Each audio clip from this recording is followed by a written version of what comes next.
Assalamualaikum warahmatullahi wabarakatuh.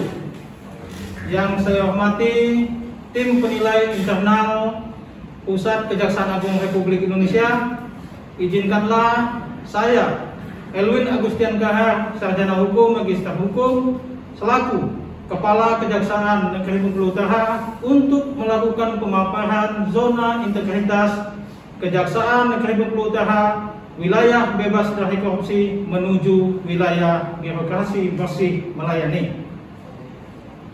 Alhamdulillah, pada tahun 2020 yang lalu, kami Kejaksaan Negeri Bengkulu Utara telah mendapatkan predikat wilayah bebas dari korupsi. Untuk itu, pada tahun ini kami akan mempertahankan predikat tersebut dan kami telah mempersiapkan diri untuk meraih predikat wilayah birokrasi bersih dan melayani, yaitu dengan cara kami tetap melakukan perubahan pada 6 area. 1. Manajemen perubahan.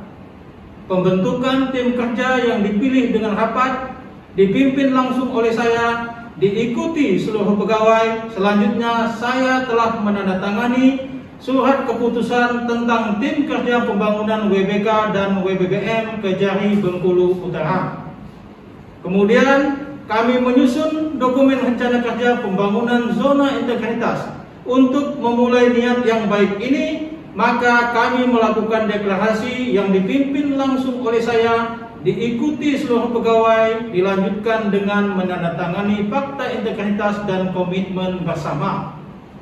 Implementasi kami terhadap perubahan pola pikir dan budaya kerja, yaitu saya sebagai role model datang sesuai jam kerja dan mengikuti apel pagi. Hal ini sejalan dengan nasihat dari pimpinan bahwa satu teladan lebih penting dibandingkan 1000 himbauan.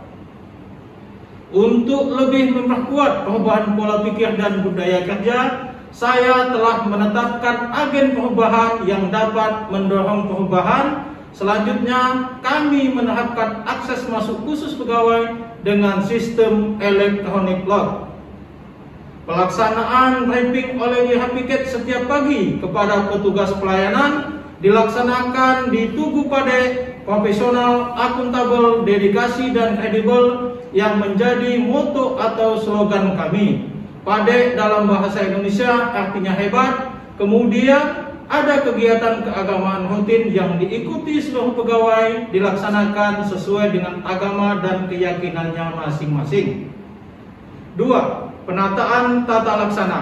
Dalam area penataan tata laksana, Kejari Bengkulu Utara telah memiliki standar prosedur operasional atau SPO pada masing-masing bidang yang didukung pemanfaatan teknologi berbasis informasi. SPO penerimaan surat masuk, kami implementasikan penggunanya pada e-office aplikasi CPD. Saya selaku Kejari dapat memberikan disposisi melalui komputer yang ada di meja kerja saya.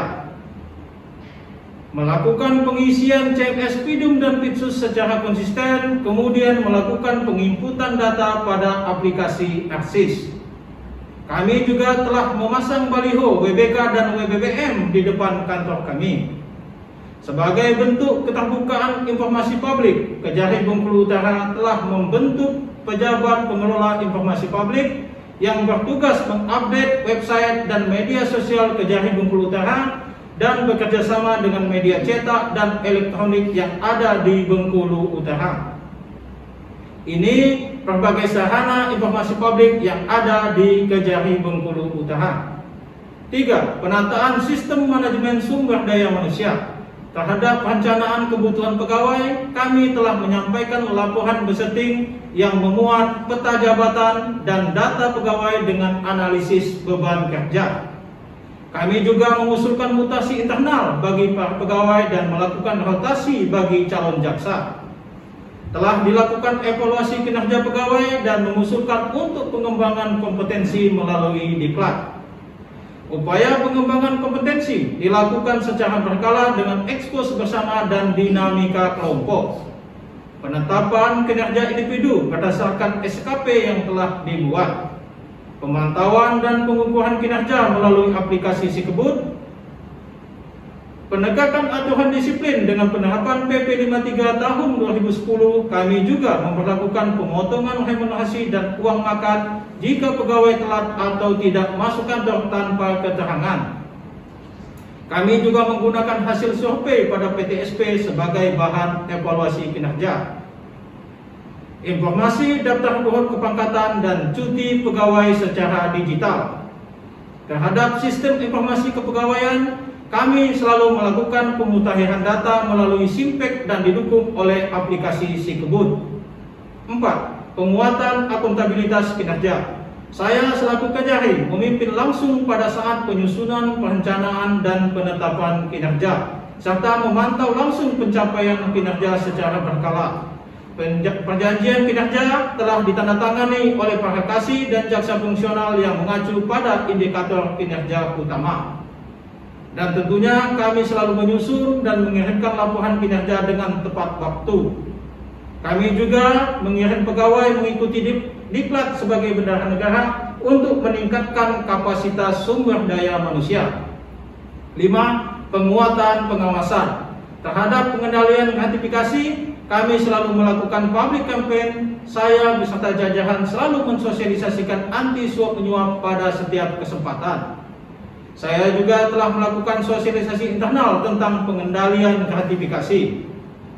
Kami telah mengimplementasikan unit pengendalian gratifikasi dengan menyediakan ruangan penerima pelaporan dan menunjuk petugasnya melalui surat perintah.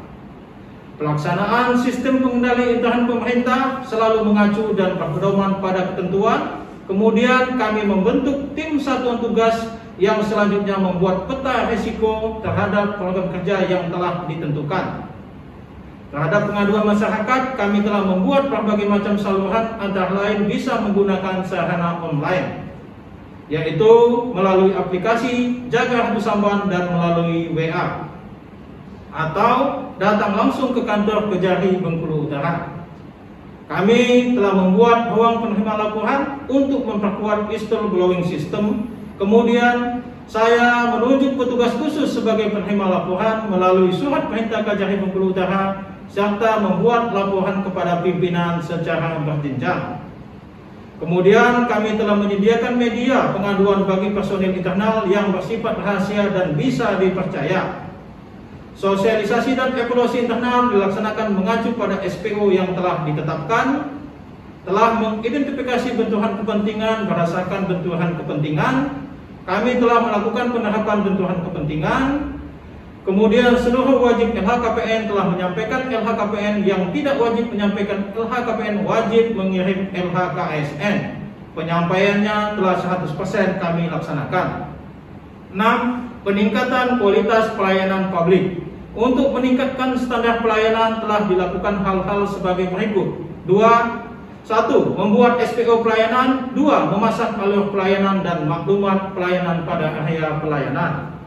Setiap ruangan telah terpasang CCTV, antara lain ruang pelayanan hukum, ruang tahap 2, ruang pemeriksaan tindak pidana khusus, ruang khusus untuk koordinasi, dan saya dapat memantau melalui CCTV di monitor ruang kerja dan melalui smartphone. Selanjutnya telah disosialisasikan upaya kami dalam menerapkan budaya pelayanan prima melalui media sosial. Kemudian di kantor kami telah ada PTSP sebagai sarana layanan terpadu yang memberikan layanan informasi sebagai penerimaan surat dan loket pelayanan lainnya. Kami telah menentukan zona hijau dan zona merah. Kemudian ada ruang tunggu yang nyaman dekat dengan PTSP, ada taman terbuka berada di dekat perpustakaan, ada ruang laktasi atau menyusui, telah disediakan sarpras untuk kaum difabilitas.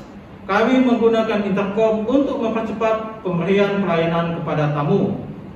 Kami telah memiliki berbagai macam inovasi yang menjadi unggulan kami, antara lain layanan tilang keliling efektif, mandiri, ekonomis, dan aman yang kami singkat nama makanan khas Bengkulu Utara. Kemudian barang bukti kami antarkan dengan OK, kami singkat batik Kagano, merupakan pakaian khas Bengkulu Utara. Inovasi kami selanjutnya yaitu rumah singgah saksi yang digunakan untuk kepentingan saksi persidangan yang berdomisili jauh sehingga dapat mengikuti persidangan dengan tepat waktu. Kami juga memiliki aplikasi berbasis Android yang ada di Play Store yang bernama Jaga Ratu Samban, diambil dari akun Sejarah Kabupaten Bengkulu Utara. Aplikasi ini bertujuan untuk memantau dan membina kepala desa dalam penggunaan APBD desa agar terwujud transparansi dan akuntabel. Alhamdulillah sampai dengan sekarang telah diunduh lebih dari 1000 pengguna. Sepeda jaksa ini juga merupakan inovasi kami yang digunakan oleh jaksa untuk bersidang menuju pengadilan. Hal ini merupakan aksi nyata kami ikut serta menyelamatkan bumi terhadap pemanasan global, dan sepeda ini dapat dipinjam oleh masyarakat umum untuk berolahraga, tetapi dengan syarat mengikuti media sosial Kejari Bengkulu Utara dengan tujuan sebagai sarana publikasi serta pengaduan. Telah ada sarana survei dari link website Reformasi Birokrasi yang mencakup survei layanan PTSP, layanan tilang, layanan Jaga Ratu Samban, serta layanan lainnya. Dan tentunya kami telah membuat testimoni mengenai berbagai inovasi yang ada, mengingat waktu belum dapat kami tayangkan di sini, tapi telah kami share ke berbagai media sosial Kejari Bengkulu Utara. Ini hasil survei yang menjadi bahan evaluasi dan secara berkala dan berkelanjutan serta terintegrasi dengan website Reformasi Birokrasi. Demikian, terima kasih. Pade.